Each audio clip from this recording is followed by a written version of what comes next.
History ঘেটে দেখেন ওখানে ছেলে মেয়ের অনুপাতটা কেমন, কমছে সব জায়গাতে, আরও সামনে কমবে। তো একজন গার্লফ্রেন্ড আপনাকে ছেলে চলে গেছে, ব্যাস জীবনটা উৎসর্গ করে দিতে হবে তার জন্য? এখন কি ফেন্সিডিল, গাঁজা, ইয়াবা এগুলো সেবন করতে হবে? আপনাকে কে সৃষ্টি করেছেন ভাই? কি উদ্দেশ্যে? প্রথমে কি একটা বলেছে, কি উদ্দেশ্যে?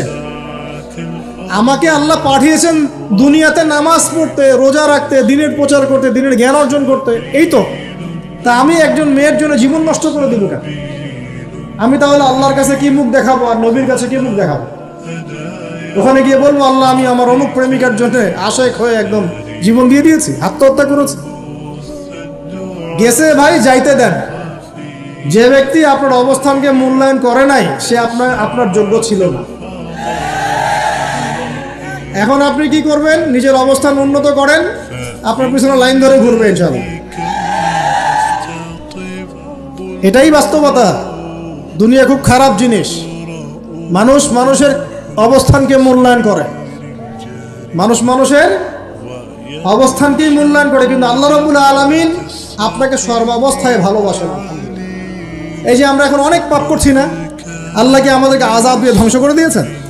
আল্লাহ পাক এখনো আমাদেরকে ভালোবাসেন, রহম করেন, অপেক্ষায় আল্লাহ পাক অপেক্ষা করছেন কখন তওবা করবে, আমি তওবা কবুল করব।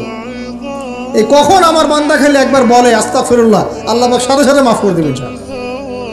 আর সেই আল্লাহকে ভুলে আপনি কার পিছনে ছুটছেন? আমরা কিন্তু নিয়াত করতে পারি ভাই যে আমরা যারা ওয়াজ শুনলাম জীবনে কোনোদিন সিগারেটে হাত দিব না ইনশাআল্লাহ। রাজি আছি ভাই? অন্য বড় বড় জিনিস তো বহুত দূরের কথা। আচ্ছা, অনেকে রাজি হয় নাই কেন? আপনারা কি অলরেডি আসক্ত? আমি অনেক ভাইকে দেখেছি মাশাআল্লাহ ইফতার খুলেই একদম বেনসন টানা শুরু করে। হ্যাঁ, এটা যে হারাম আপনাদের কেউ ওয়াজ করে শোনায় নাই? এটাকে কি মনে করেন আপনারা, হারাম না হালাল? কেউ বলেছে মাকরু, নাকি মাকরু ফতোয়া দিয়েছে?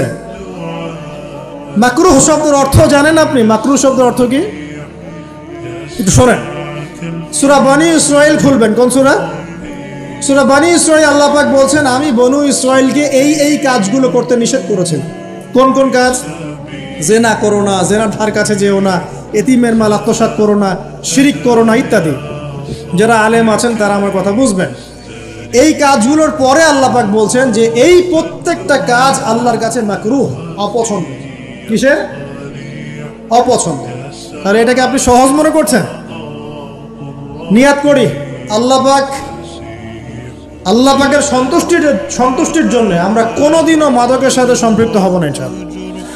আর বিশ্বাস করেন শুধুমাত্র মাদকদ্রব্য নিয়ন্ত্রণ অধিদপ্তর এই আইন কানুন এগুলো দিয়ে, জরিমানা দিয়ে মানুষকে মাদক ছাড়ানো যাচ্ছে না, যাবে না। কেন যাবে না এটা আপনারা খুব ভালো করেই জানেন, আমি বলতে চাচ্ছি না। অনেক সময় মাদক বিরোধী কনসার্ট করে মানুষ, মাদক বিরোধী কনসার্টে ওঠার আগে এক বোতল ডাইল খেয়ে আসে আগে। এইগুলো কি বাস্তব কথা বলছি না অবাস্তব কথা বলছি? আমাদের যুবক ভাইরা কোশ্চিন কালেও মাদকের ধার কাছে যাবেন না ইনশাআল্লাহ। একটা হাদিস খালি মনে রাখেন, একটা, এই হাদিসটা মনে রাখেন। নবী সাল্লাল্লাহু আলাইহি ওয়াসাল্লাম বলেছেন কেউ যদি মাদকদ্রব্য সেবন করে তার 40 দিনের নামাজ কবুল হবে না। সিগারেট একটা খেয়েছি, 40 দিন নামাজ নাই। এরপর যদি সে তওবা করে আল্লাহ মাফ করে দিবেন। আবার যদি মাদক খায় আবার 40 দিন কবুল হবে না। যদি আবার তওবা করে আল্লাহ মাফ করে দিবেন। আবারও যদি খায় আবারও 40 দিন কবুল হবে না, আবারও তওবা করলে আল্লাহ আবার মাফ করে দিবেন। চতুর্থবার সে যদি মাদক খায়, আল্লাহ রাসূল সাল্লাল্লাহু আলাইহি ওয়াসাল্লাম বলেন আল্লাহ পাক কিয়ামতের মাঠে তাকে তিনাতুল খাবাল পান করাবেন। কি পান করাবেন? তিনাতুল খাবাল। সাহাবীরা বললেন ইয়া রাসূলুল্লাহ এটা কি? তিনাতুল খাবাল কি? নবী সাল্লাল্লাহু আলাইহি ওয়াসাল্লাম বলেন এটা হচ্ছে জাহান্নামীদেরকে আযাব দেওয়ার পর তাদের রক্ত মাংসের যে পুঁজ বের হবে, এই যে ড্রিঙ্কস, জাহান্নামের হার্ড ড্রিঙ্কস, এই ড্রিঙ্কসের নাম হলো তিনাতুল খাবাল। আল্লাহ পাক আমাদের সবাইকে মাদক থেকে বাঁচিয়ে। হতাশা মাদক দিয়ে দূর হয় না।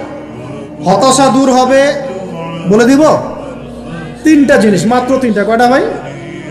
1, 5 ওয়াক্ত নামাজ। এক কি? নামাজে আপনি ওযু করে সিজদা দেন, ইনশাআল্লাহ আপনার মনে প্রশান্তি না আসলে আমাকে এসে বলেন যে আসে না। চোখের পানি, মনের আবেগ, যা আছে আপনার ভিতরে, কষ্ট, দুঃখ, যন্ত্রণা, সব আল্লাহকে ঢেলে দিবেন। নিজের আবেগ ধরে রাখবেন এখানে, আপনি আল্লাহর জন্য ঢেলে দিবেন।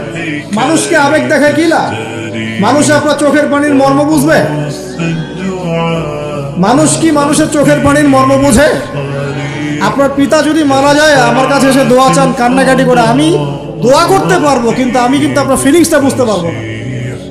আপনার অনুভূতি কে বুঝতে পারবেন? আল্লাহ পাক আপনার ঘাড়ের রগের চেয়েও কাছে আছে। সুবহান আল্লাহ পাক ঘাড়ের রগের চেয়ে কাছে আছে। গতকালকে বাংলাদেশের একজন বরেণ্য আলেমের সাথে একটা কনফারেন্সে ছিলাম। উনি বলছিলেন যে এক ব্যক্তি, এটা শোনেন, এক ব্যক্তি খুব তার শখ যে তিনি সাহাবীদের মতো নামাজ পড়া শিখবেন। কথা বুঝতে পারছেন? সাহাবীদের মতো নামাজ শিখবেন। তো একজন বরেণ্য আলেমের কাছে এসেছেন, এসে বলছেন যে আমাকে সাহাবীদের মতো নামাজ